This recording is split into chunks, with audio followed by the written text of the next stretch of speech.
Notre réflexion s'est vite mise en place dès notre arrivée à la ville en 2020.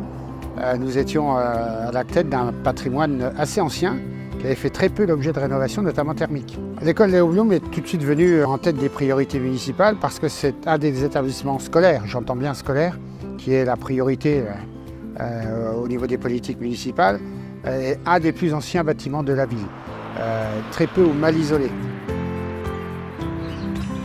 La commune avait la volonté de faire des travaux de rénovation. Nous, on les a accompagnés grâce au dispositif acté, justement pour prendre en charge des études réalisées par un bureau d'études, ce qui a permis de donner déjà un état initial du bâtiment et de voir un peu les préconisations à mettre en place pour les améliorations. Ensuite, on les a accompagnés dans la recherche de financement, les aides, les aiguillages aussi, quelle enveloppe de travaux pour obtenir des subventions aussi.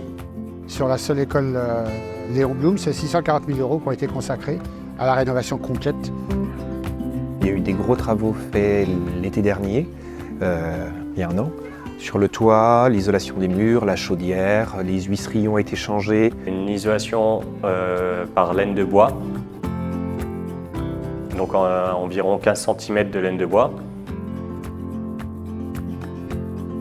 Il y a eu de la ouate de cellulose qui a été mise en place dans les combles. Et on en a profité pour conforter la rénovation thermique par des travaux complémentaires comme la rénovation d'une partie de la toiture, rénovation des combles, et rénovation notamment des huisseries, puisque là nous sommes sur des huisseries complètement neuves. Ensuite, le travail a consisté aussi à rénover la ventilation. On est passé en ventilation double flux. Concernant l'éclairage, donc on est passé en éclairage LED. Avant, on avait des tubes néons qui clignotaient, qui tombaient en panne un petit peu régulièrement. Là, c'est assez doux comme éclairage.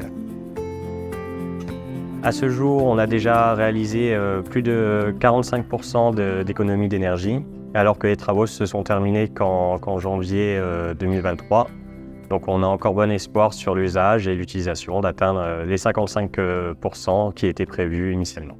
Donc on est sur un investissement qui sera totalement amorti au travers des économies d'énergie à 10 ans.